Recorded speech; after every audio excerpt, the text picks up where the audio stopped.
Hey everyone, Wanderbot here, and welcome to Team Indie. Team Indie is an indie puzzle platformer made by Brightside Games, the developer of Spin Wars, and a Volkswagen-sponsored racing game called Rally the World, the game. Heard of them before? I haven't, but that doesn't mean much in the indie market these days, and I'm fairly certain most of their games were mobile, so go figure. As far as gameplay goes, Team Indie is about as standard as they come. Run, jump, collect shinies. It's about as bare bones as you can get when you play as the cat. The twist, as all indie puzzle platformers need a twist, is that Marvin, the main character, and Cat, is joined by a slew of characters from other games, i.e. Tim from Braid, Dustgirl from Dustforce, Clunk from Awesomenauts, CommanderVideo from BIT.TRIP RUNNER, and etc.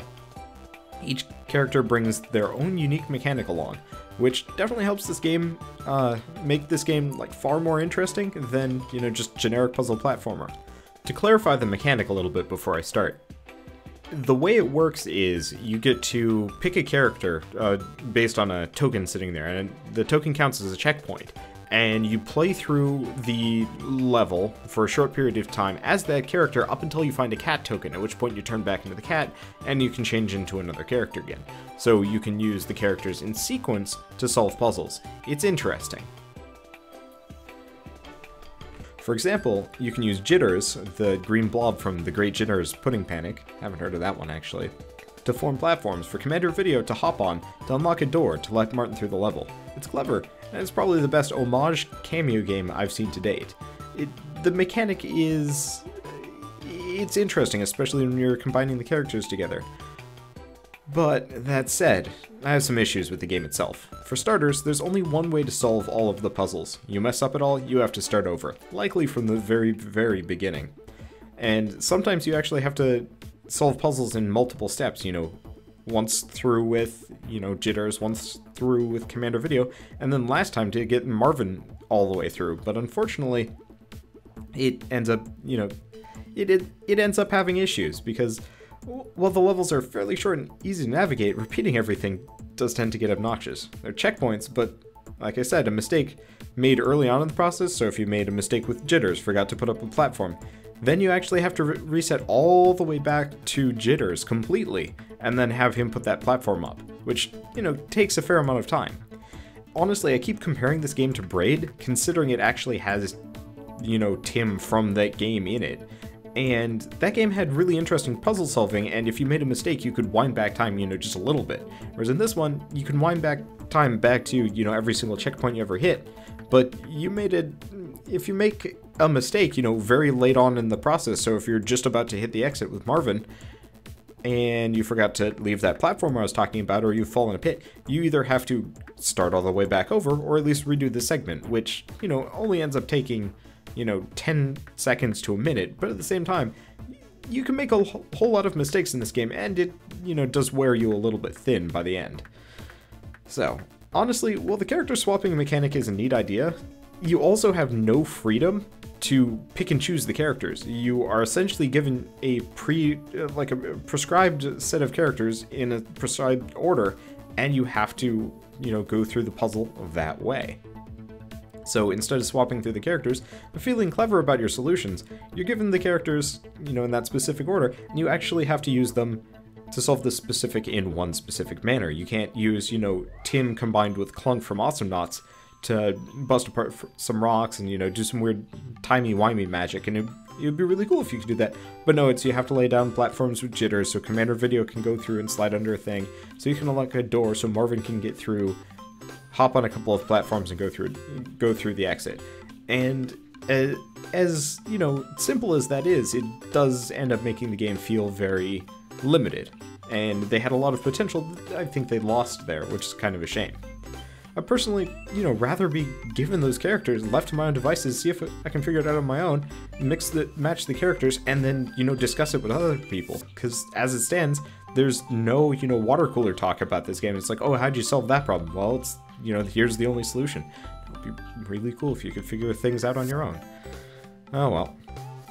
Apart from the gameplay, the visuals are pretty top-notch, as they're all wonderfully hand-painted. The cameos look a little bit different from their original style, but it fits well with the game. Oh, and the backgrounds look really nice, especially on the level select screen. I like it when games have really pretty level select screens. The animation, on the other hand, can feel a little bit cheap at times, and it doesn't really mess with the game that much. It's just, you know, some of the walk animations, especially for the enemies, feel very boring. It definitely was done artistically by a person that was more of a painter than an animator. But even then, it functions fairly well. The music, which, you know, have to always talk about the music. Is it boring? Is it repetitive? Whatever. It is very generic, you know, platformery, kind of the upbeat, you know, do type music. And I know that's not very descriptive, but if you've heard the, you know, one kind of generic puzzle platformer games music, you generally have heard them all, and this one is pretty much the same. It's repetitive. That's my main problem. And honestly, a lot of games have repetitive music just because music is expensive and hard to deal with, but it's usually like one or two, maybe three songs kind of repeated on loop, and they'll sound very similar. And when you're stuck on a level and feeling frustrated, the repetitive music does kind of wear thin very quickly. And the same goes with the sound effects. The pickup noises for all the gems, the failure noises, the jump noises, all of it kind of packages together, adding to the whole, like, stuck frustration thing. And I honestly hate getting stuck in games, and this is definitely one of those where I get stuck on and get more angry because there's no way of alleviating that stress apart from solving the problem. And, you know, that's not always forthcoming. Overall, if you liked at least half of the games being featured in Team Indie, this game will probably be worth picking up. None of the character-specific puzzles go above and beyond their original games, but they do them justice regardless. I will say though, make sure you enjoy the BIT.TRIP Runner games first, since I personally don't care much for CommanderVideo's playstyle, and he's the first character you unlock in the game, so, you know, since I don't like him that much, my general first impressions may have been negatively impacted by the sheer fact that, you know, that guy can't stop moving, he can't slow down, he can't turn around, so there's only one way to do things. Honestly, it does actually make this game feel kind of like an extension of BIT.TRIP Runner, considering that is one of those games where you can only do it one specific way. And to me, that it gets a little annoying, but I've talked about that enough. The game is $11.11 for pre-order on, you know, their store page and the Humble store. I actually found it kind of amusing that it was $11.11, though the full release price is going to be $13. And the game is honestly kind of long, or at least decently long, especially with, you know, the time it takes to figure out all the puzzles. So that's not actually a bad price point in terms of cost per hour, but, you know, personally, I'd say get it on sale, but I say that about every game because I'm a cheapskate. What can I say? And that's about it. It's decent, it's pretty, and it does a great job paying tribute to the characters featured. I'm impressed with what they've done, but probably won't play it much. I'm stuck on a puzzle, and it's annoying. And, you know, I don't like getting stuck. I'd rather go on to things that I can complete without having to tear my hair out. So, if you enjoyed this video in any way, shape, or form, drop me a like. It helps more than you know. If you want to discuss anything, ask me about something that I failed to cover, or if you have another game you'd like me to cover in the future, leave a comment below and, you know, check them out, take them into consideration, or respond.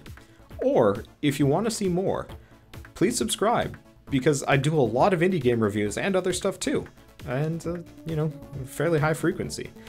So, either way, thanks for watching this first impressions video of Team Indie, and I will see you guys on whatever you watch next.